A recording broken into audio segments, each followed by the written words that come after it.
सुलोचना वासुकी नाग की पुत्री और लंका के राजा रावण के पुत्र मेघनाद की पत्नी थी। लक्ष्मण के साथ हुए एक भयंकर युद्ध में मेघनाद का वध हुआ। उसके कटे हुए शीश को भगवान श्रीराम के शिविर में लाया गया था। अपने पति की मृत्यु का समाचार पाकर सुलोचना ने अपने ससुर रावण से राम के पास जाकर पति का शीश लाने की प्रार्थना की, किंतु रावण इसके लिए तैयार नहीं हुआ। उसने सुलोचना से कहा कि वो स्वयं राम के पास जाकर मेघनाद का शीश ले आए, क्योंकि राम पुरुषोत्तम है, इसीलिए उनके पास जाने में तुम्हें किसी भी प्रकार का भय नहीं करना चाहिए। रावण के महापराक्रमी पुत्र इंद्रजीत मेघनाद का वध करने की प्रतिज्ञा लेकर लक्ष्मण जिस समय युद्ध भूमि में जाने के लिए प्रस्तुत हुए, तब राम उनसे कहते हैं, लक्ष्मण, रण में जाकर तुम अपनी वीरता और रण कौशल से रावण पुत्र मेघनाद का वध कर दोगे, इसमें मुझे कोई संदेह नहीं है। परंतु एक बात का विशेष ध्यान रखना कि मेघनाद का मस्तक भूमि पर किसी भी प्रकार न गिरे, क्योंकि मेघनाद एक नारीव्रत का पालक है और उसकी पत्नी परम पतिव्रता है। ऐसी साध्वी के पति का मस्तक अगर पृथ्वी पर गिर पड़ा तो हमारी सारी सेना का ध्वंस हो जाएगा और हमें युद्ध में विजय की आशा त्याग देनी पड़ेगी। लक्ष्मण अपनी सेना लेकर चल पड़े। समर भूमि में उन्होंने वैसा ही किया। युद्ध में अपने बाणों से उन्होंने मेघनाद का मस्तक उतार लिया, पर उसे पृथ्वी पर नहीं गिरने दिया। हनुमान उस मस्तक को रघुनंदन के पास ले आए। मेघनाद की दाहिनी भुजा आकाश में उड़ती हुई उसकी पत्नी सुलोचना के पास जाकर गिरी। सुलोचना चकित हो गई। दूसरे ही क्षण अन्य दू खसे कातर होकर विलाप करने लगी, पर उसने भुजा को स्पर्श नहीं किया। उसने सोचा, संभव है ये भुजा किसी अन्य व्यक्ति की हो। ऐसी दशा में परपुरुष के स्पर्श का दोष मुझे लगेगा। निर्णय करने के लिए उसने भुजा से कहा, यदि तू मेरे स्वामी की भुजा है तो मेरे पतिव्रत की शक्ति से युद्ध का सारा वृत्तांत लिख दे। भुजा को दासी ने लेखनी पकड़ा दी। लेखनी ने लिख दिया, प्राण प्रिय, ये भुजा मेरी ही है। युद्ध भूमि में श्रीराम के भाई लक्ष्मण से मेरा युद्ध हुआ। लक्ष्मण ने कई वर्षों से पत्नी, अन्न और निद्रा छोड़ रखी है। वो तेजस्वी तथा समस्त दैवी गुणों से संपन्न है। संग्राम में उनके साथ मेरी एक नहीं चली। अंत में उन्हीं के बाणों से विद्ध होने से मेरा प्राणांत हो गया। मेरा शीश श्रीराम के पास है। पति की भुजा लिखित पंक्तियां पढ़ते ही सुलोचना व्याकुल हो गई। पुत्रवधू के विलाप को सुनकर लंकापति रावण ने आकर कहा, शोक न कर पुत्री। प्रात होते ही सहस्त्रों मस्तक मेरे बाणों से कट कट कर पृथ्वी पर लौट जाएंगे। मैं रक्त की नदियां बहा दूंगा। करुण चीत्कार करती हुई सुलोचना बोली, पर इससे मेरा क्या लाभ होगा?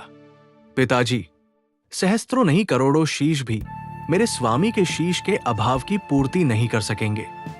सुलोचना ने निश्चय किया कि मुझे अब सती हो जाना चाहिए, किंतु पति का शव तो रामदल में पड़ा हुआ था। फिर वो कैसे सती होती?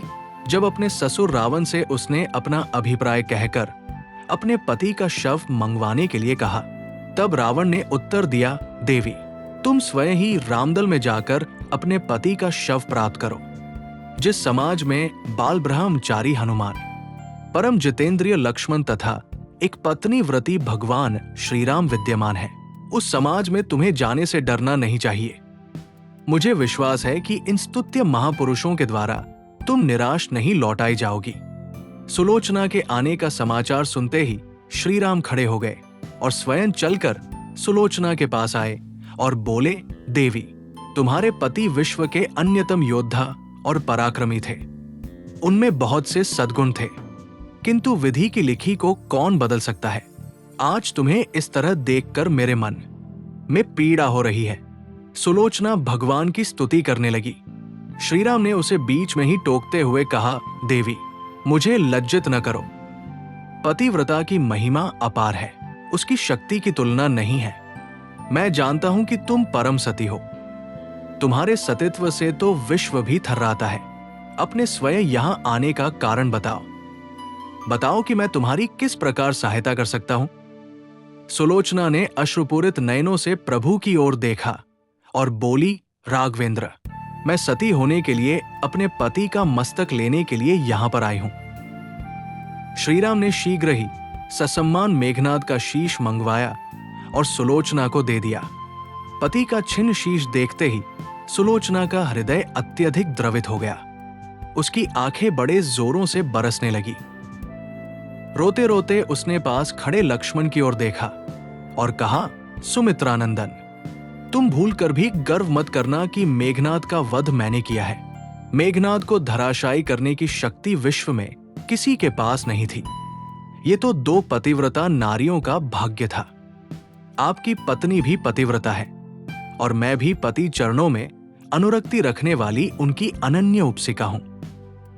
पर मेरे पतिदेव पतिव्रता नारी का अपहरण करने वाले पिता का अन्न खाते थे और उन्हीं के लिए युद्ध में उतरे थे। इसी से मेरे जीवन धन परलोक सिधारे। सभी योद्धा सुलोचना को राम शिविर में देखकर चकित थे। वो ये नहीं समझ पा रहे थे कि सुलोचना को ये कैसे पता चला कि उसके पति का शीश भगवान राम के पास है। अगर आपको ये वीडियो पसंद आए तो लाइक करो और सब्सक्राइब करें। जिज्ञासा शांत करने के लिए सुग्रीव ने पूछ ही लिया कि ये बात उन्हें कैसे ज्ञात हुई कि मेघनाद का शीश श्रीराम के शिविर में है। सुलोचना ने स्पष्टता से बता दिया, मेरे पति की भुजा युद्ध भूमि से उड़ती हुई मेरे पास चली गई थी। उसी ने लिखकर मुझे बता दिया। व्यंग्य भरे शब्दों में सुग्रीव बोल उठे, निष्प्राण भुजा यदि लिख सकती है फिर तो ये कटा हुआ सिर भी हंस सकता है। श्रीराम ने कहा, व्यर्थ बातें मत करो मित्र, पतिव्रता के महामतय को तुम नहीं जानते। यदि वो चाहे तो ये कटा हुआ सिर भी हंस सकता है। श्रीराम की मुख कृति देखकर सुलोचना उनके भावों को समझ गई। उसने कहा, यदि मैं मन, वचन और कर्म से पति को देवता मानती हूं तो मेरे पति का ये निर्जीव मस्तक हंस उठे। सुलोचना की बात पूरी भी नहीं हुई थी कि कटा हुआ मस्तक जोरों से हंसने लगा। ये देखकर सभी दंग रह गए। सभी ने पतिव्रता सुलोचना को प्रणाम किया। सभी पतिव्रता की महिमा से परिचित हो गए थे। चलते समय सुलोचना ने श्रीराम से प्रार्थना की, भगवान, आज मेरे पति की अंत्येष्टि क्रिया है और मैं उनकी सहचरी उनसे मिलने जा रही हूं। अत आज युद्ध बंद रहे। श्रीराम ने सुलोचना की प्रार्थना स्वीकार कर ली। सुलोचना पति का सिर लेकर वापस लंका आ गई। लंका में समुद्र के तट पर एक चंदन की चिता तैयार की गई। पति का शीश गोद में लेकर सुलोचना चिता पर बैठी और धधकती हुई अग्नि में कुछ ही क्षणों में सती हो गई। जय जय सिया राम।